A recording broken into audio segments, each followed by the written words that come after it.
was wreaking havoc in the Congo. People are not aware that over 75% of the Congolese population. It amuses me how this woman knows much about history, despite being a medical doctor. Was killed by Leopold. He actually claimed Congo was his own personal country. He owned it individually, not as Belgium. So you call Leopold and say, hey, we got a problem here. Can we come together and see if we can organize the manner in which we're going to loot from these people? So that's really how Berlin Conference was called together. So they brought all the countries that were making this mad rush into Africa so they could organize how they were looting the continent. So really, the Berlin Conference was not called for in order to make Africa better, but rather to see to it that they organize themselves so they can effectively exploit the Africans and also make sure that the continent and its people are forever defeated and dominated. Does the looting go on today? Oh, yes.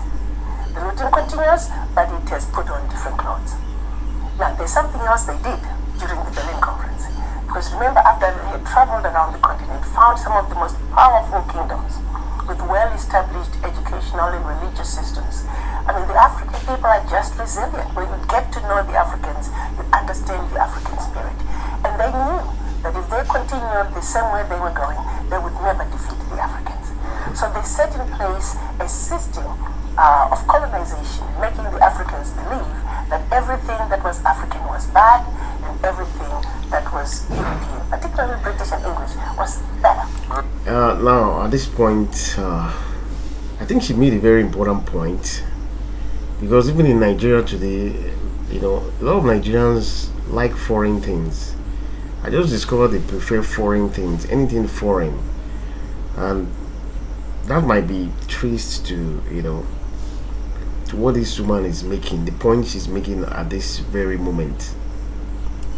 So the seed of divide and conquer was also sown during the Berlin Conference. Especially when you look at this jackpot syndrome, the way Nigerians feel that going abroad is like going to paradise. You really it's deep. The effect of these colonial issues is very deep. And they knew, just give it a generation or less, these people, not only are they going to be so divided, because they choked us up into these small economies that really could never survive on their own.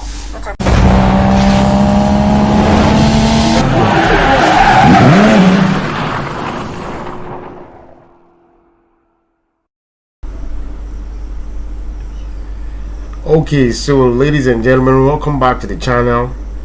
Today we're going to be taking a look at another interview with Dr. Chiambori, the former AU ambassador that spoke the other time. This time around, we're going to be, taking a review of our interview with Dennis Holy of This is America and the World program. So sit back, relax, and as usual, take up your biros and pens and let's take down some very critical points. Our guest on This is America and the World is Dr. Arikana 0-Quao. Her Excellency is the ambassador representing the African Union in the United States, and she's chair of the African Union African Diaspora Health Initiative. The ambassador has practiced medicine in Tennessee for 25 years. Wow, practiced medicine in the US for 25 years. That's something. Madam Ambassador, so good to sit with you today. Thank you for having me. Let's talk about Africa. When you look at Africa today, what do you see? I see an amazing continent. A continent that is endowed with everything and anything the world could ever need. I see a continent that is full of hope, a continent that has some of the most incredible, resilient people I've ever met. When you really honestly look at what Africa and its people have been through, most other ethnic groups tribes would be extinct by now. We are resilient. We are human beings who are just so committed to surviving against all odds. But nonetheless, we are waking up. We're also a continent that's been sleeping. Let me say, we were put to sleep. We were awake, and then we were put to sleep. Now it's time that we wake up back to our greatness again. What is the damage that has been sustained because of colonial rule and apartheid? Let's go back to, I guess, when we look at colonialism and when it was finally just organized in a way that we would then have the Africa that we have today. For Africa, I'll take it back to the Berlin Conference. That was held from November of 1884 to February of 1885. As you know, most people don't realize that the European nations were just haphazardly going into Africa and just stealing from the local people, and pretty soon they started stealing. The British would steal from the French, and the French would steal from the Spaniards, and pretty soon they were fighting each other. So the then Chancellor of Germany, Bismarck, in his efforts to prevent the European war on African soil, he reached out to his sidekick, King Leopold of Belgium.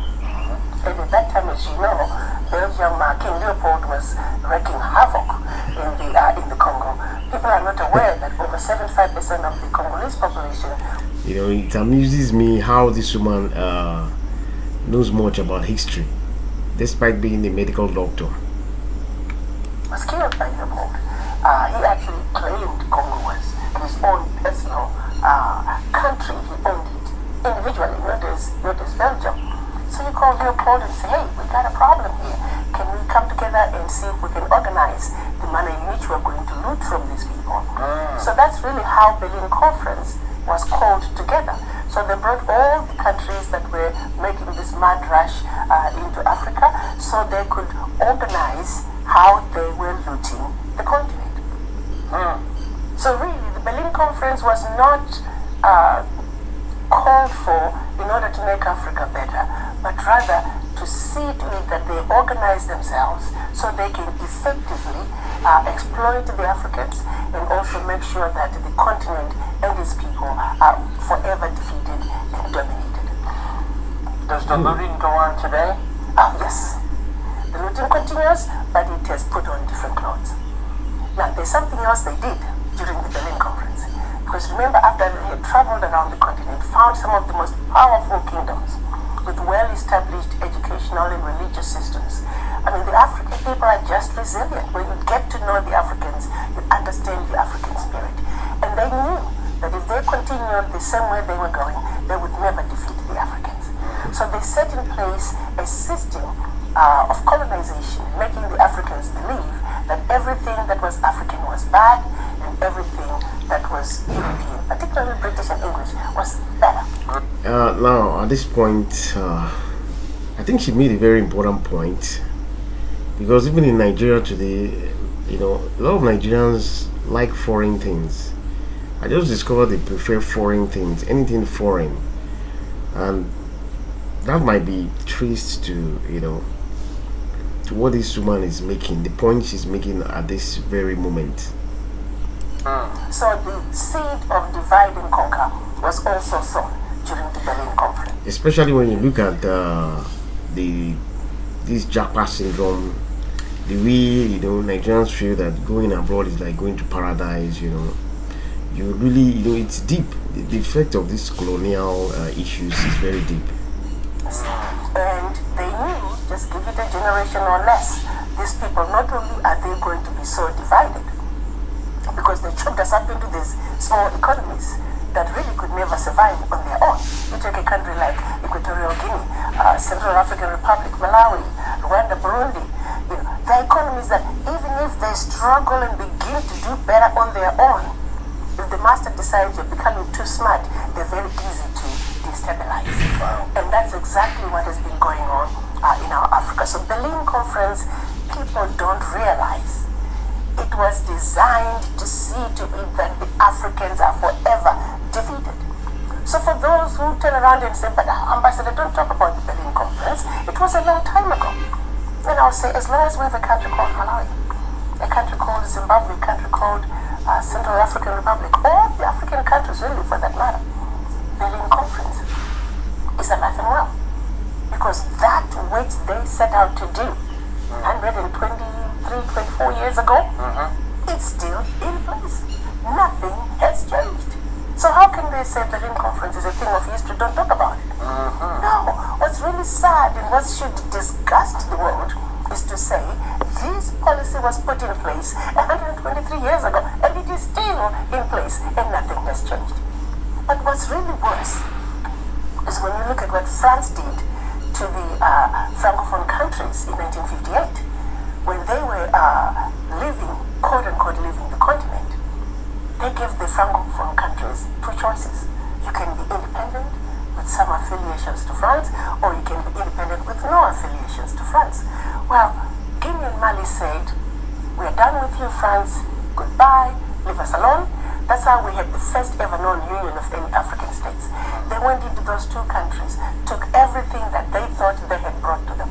History tells us they even took the last cup, teaspoon, chair, and proceeded to pour concrete into the sewage pipes, completely devastating the two economies, simply because they refused to be affiliated to France. But what did, and also the Sékou Touré, then president of Guinea at that time, he looked at the pact that France was making the Francophone countries sign. It was called the Pact for the Continuation of Colonization. He refused to sign it. How many countries in Africa? Now we're sitting at 14 Francophone countries that are still held on to this pact. So in the 50-some countries in Africa altogether, were they all colonized? Yes. By different countries? Different countries. The majority of the countries went to France, yes. Britain. We have Portuguese, we have Spanish, and those are the main ones. You used the word looting before. Yes. The looting continues to this day? To this day, it continues, but it has a different name. So tell me what the name is. Well, the exploitation of Africa continues. Again, let me go back to the Pact for the Continuation of Colonization, which is the biggest one. The Francophone countries were told because we brought you the idea that you can sit at a table and eat with a fork and knife, we brought you tea, we built some roads and told you about going to school, we're going to call that colonial debt. So there's a fee for that and you need to pay for it.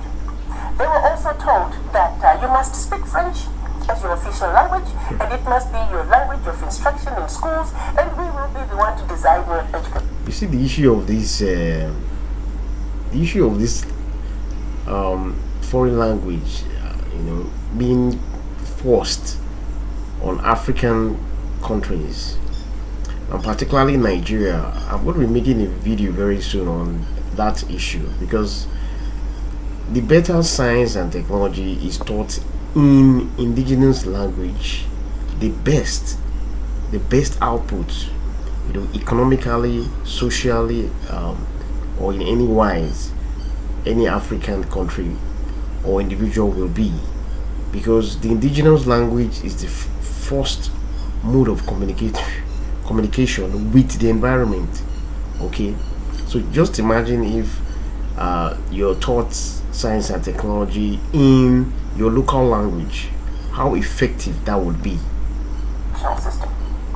And then also your money, 85% of your bank reserves, you will keep them, you will deposit them with the French bank, and we will take that money and invest it in the French stock market, but we don't have to tell you what the returns are on your money. So collectively, all the Francophone countries that signed that pact, their funds, the 85% of their bank reserves, are invested under French name. Gonna hold that because we're getting behind on a little break. We are talking with the ambassador who represents the African Union here in the United States, and Her Excellency is giving us an amazing look alongside Africa back then and today. Sit tight. This is America and the world. This is America and the world. Madam Ambassador, about 50 countries, a little bit more than 50 countries. 55. 55. Population of Africa? 1.27 billion. 1.27 billion people. Give me a couple of success stories. Success stories, we are having increased rates of literacy. We have many African countries that are increasing their GDPs. 6 of the top 10 fastest growing economies in the world are in Africa. So there's a lot of good news coming out of Africa. But again, because of this same strategy.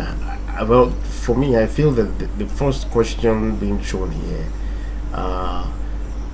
looks very, very ridiculous. You know, he's trying to say success stories. What does he even mean by that?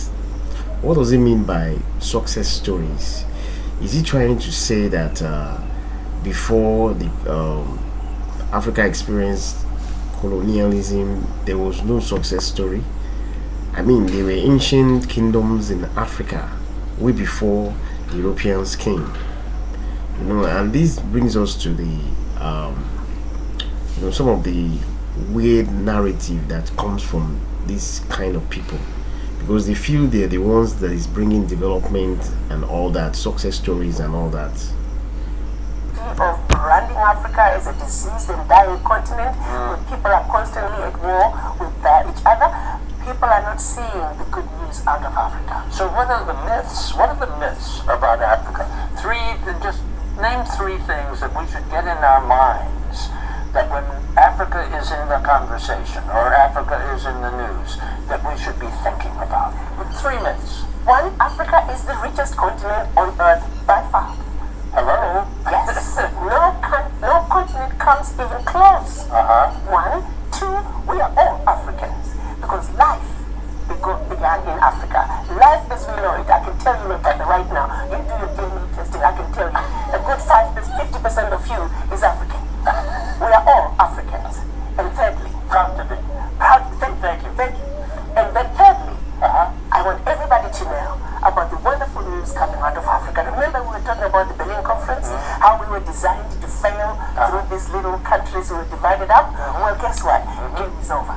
April of this year, we saw our leaders come together and signing the African Continental Free Trade Agreement. Yes, so we have 50 countries that have already signed, and we're going through the process of ratifications. We only need 22 of the 50 to ratify. Already we have 10 ratifications deposited with the African Union. So free trade agreement in Africa. In Africa. For African countries. We're going to negotiate as one bloc. We have made a commitment as Africans that the only way we can survive, which is what our Pan-African fathers wanted, to speak with one voice, one continent, one voice. And we're finally getting there. We're finally beginning to bury the Berlin Conference. Okay. African Union.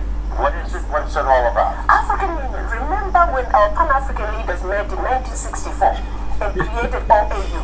It was during that wonderful organization. This guy sounds very. His looks is very ridiculous.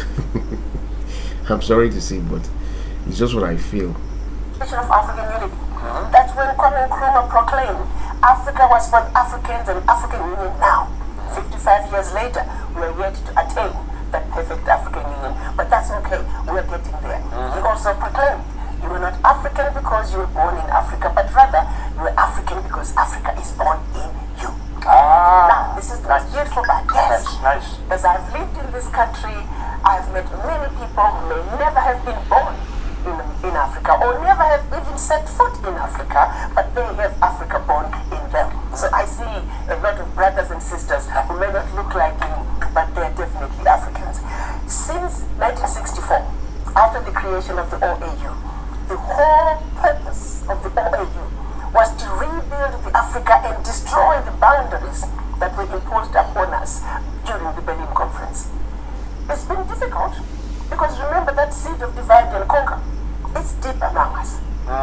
Trying to get us to work together, we're so divided among tribal lines, religious religious lines, even now racial lines and national lines. So we are very divided people, but getting us to realize that we are suffering from the legacy of colonialism is work in progress. We must keep preaching.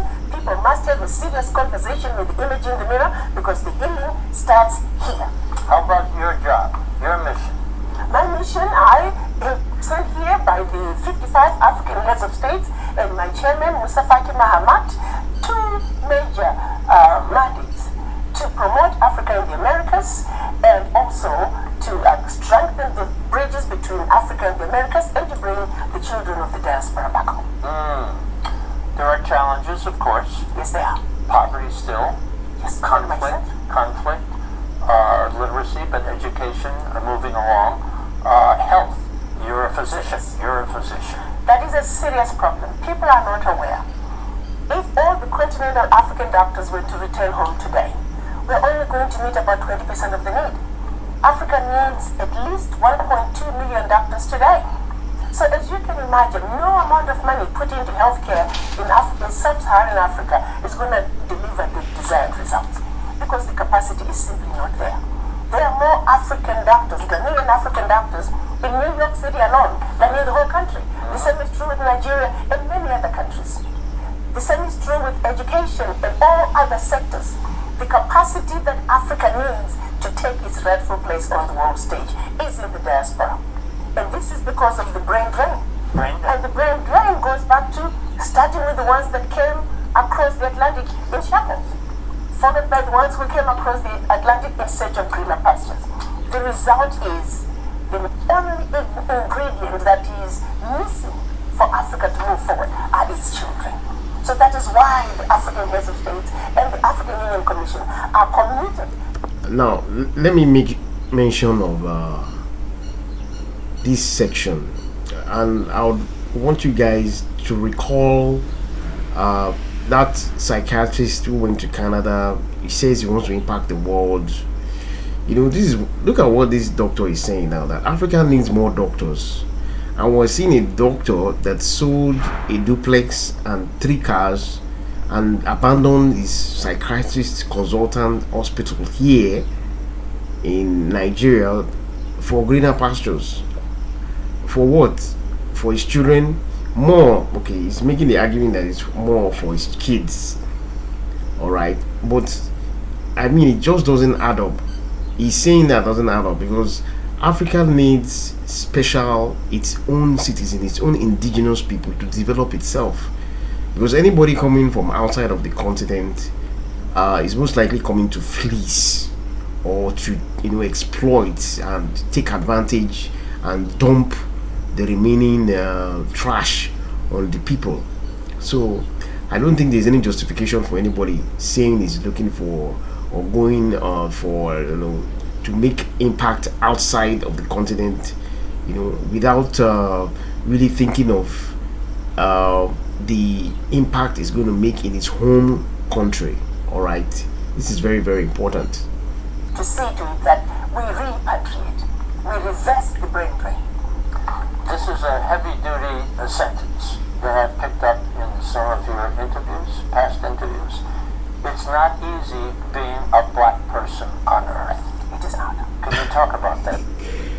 So you see, this guy obviously has, I think he has a sort of preconceived thoughts. So even the way he was responding and listening to her intently, it showed that he had some kind of undertone. He was waiting to hit. He was just trying to, play to the gallery, and now he's starting to hit back. In my own humble opinion, I like to say the most endangered species on earth is the black man, followed by the black woman right above them. It doesn't matter, you just have to be. You simply just have to be. I can tell you one experience I had not even long ago. My daughter got married, and it was in Maine. And after the wedding, the wedding party wanted to go to a nightclub. Now the only black people were my son, my daughter, and another guest, another young black girl. Now notice the way this guy is sitting up now. He has adjusted to be much more, instead of being relaxed and listening to what he already knows. Now, this woman is bringing up something that is unique that she has never said before. So he's catching his attention now. Anyway, and the rest, she married a white guy, so the wedding party was his friends from high school and college. Well, the young kids were already drunk, so when they were trying to get into the nightclub, there were about 15 of them, and the police were called. But my brother heard them say, and my son is very tall. So there's a tall black guy and a young lady in a pink dress. They were the only two black people. And when the police came, they wanted to talk to those two. But the question is, they're all here. So fortunately, one of the brides maid, she's a newly graduated Harvard lawyer, and she walked right up to the police and said, "I want you to know I'm a Harvard lawyer. I have you. I'm recording you. Go right ahead." So the police completely changed their demeanor. Sure. But what was called in were the two black people. Sure. They were not even drunk. It's the rest of the party that was drunk. But so you don't have to do anything. Sometimes you just have to be. Just be yourself and you're in trouble. But really what gets me mad is, even on the continent, we get abused on our own land simply because of the color of our skin. So it's really something that I would like for people to stop and think about. When are we going to be free as black people? I want to insert one other thought into the conversation. And what we're talking about now is very important. You've been practicing medicine in Tennessee for 25 years?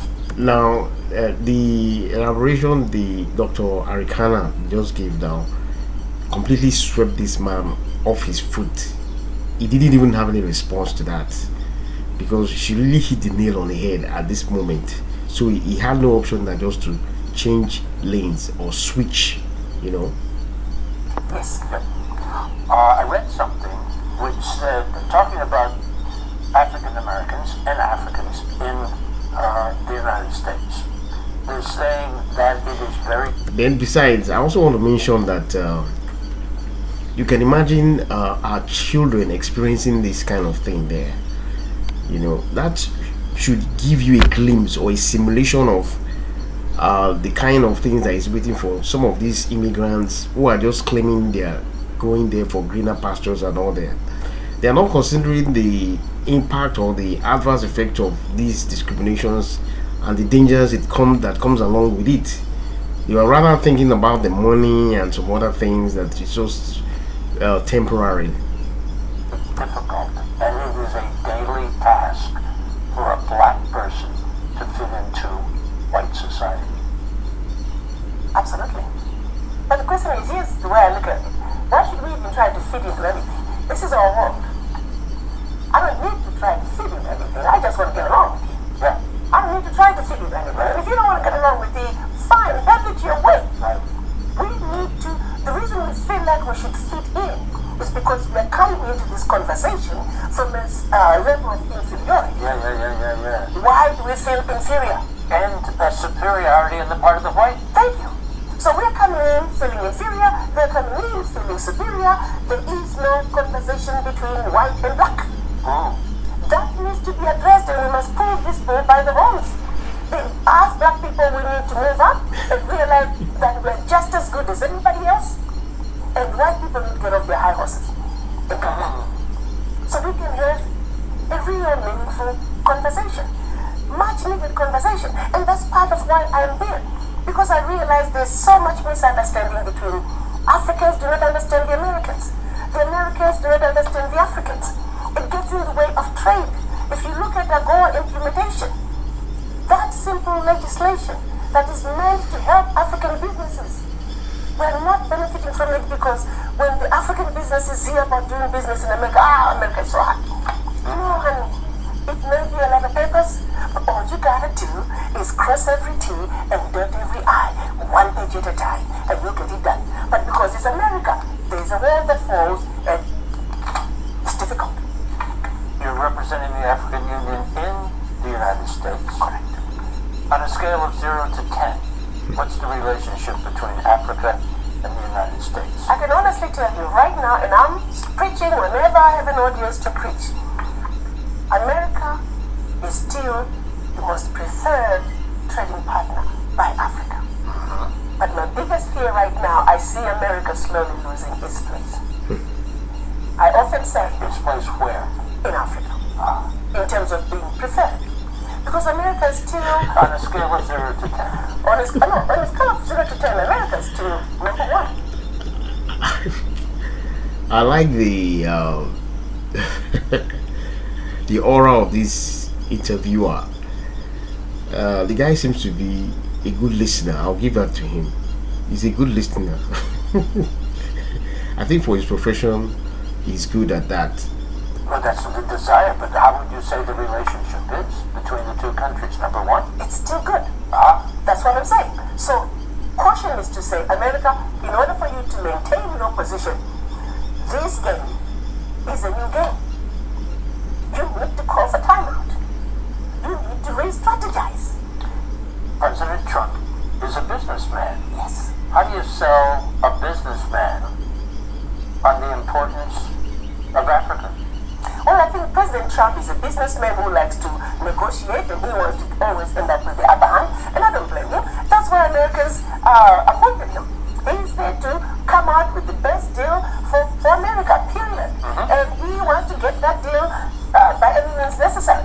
We, the Africans, must also stand up and realize that if you're going to be going to negotiate with America, you better be on your P's and Q's. You must have all your antennas up and be ready to fight, because the Americans are not going to come in and let you just beat up on them. But at the same time, let me look at it this way as well. Going back to the Berlin Conference, we are already at a disadvantage. How do you take Togo and put Togo in the same boxing ring with the United States? You're taking a heavyweight fighter and putting them in the same ring with not even a lightweight fighter but a wannabe boxer. This is the position that African countries are finding themselves in. They are not heavyweights. These are little boys who are constantly being put in the same heavyweight boxing ring with the big boys. Now, when we come together as a continent, as Africa, we are a heavyweight. We belong in the same boxing ring with the United States, with China, with India, with Europe. Rightful place? Going for the rightful place. Rightful place, because right now we vacated that place and others have been taking that place. Game is up. Africa must take its rightful place. As one continent, one heart, one voice. Will we see a new Africa? It's going to happen, absolutely. It's on the way. I was talking to my chairman just last week. He told me January we'll have all the ratifications we need, and the African Continental Free Trade Agreement is moving, is steaming right ahead, and the children of Africa are going to speak with one voice, and our Pan-African fathers from 1964, wherever they are in their graves, they are doing flips, because finally, Africa is going to be whole again. So you have hope? Very much so. That's all we got. What are we missing? The understanding and appreciation of Africa and its people. What's the biggest lesson you've learned in your life? The biggest lesson I've learned in my life is that love conquers all. And that if we can just love each other and accept each other as humanity, regardless of the color of your skin, because this really is, the color of your skin is nothing. At the end of the day, we are one. So if we can just learn to love and respect and appreciate each other, this world is an amazing place. So when we look at the news, television, or hear it on radio, or pick up a newspaper, one thought you want us to take. One thought. Africa is an amazing continent. And everything that you have heard, read, negative about Africa, it is all false. Take another look at Africa. Clean eye. Take another look at Africa with a clean eye. Absolutely. Lovely. Madam Ambassador, thank you so much for the education. Thank you so much. Thank Thank you you for having me. Thank you. Okay, so that's about all, folks. I hope you guys enjoyed this. Ensure to subscribe, comment, leave your comments, turn on the bell icon notification, and like this video, share this video. Till next time, Cheers and all the best.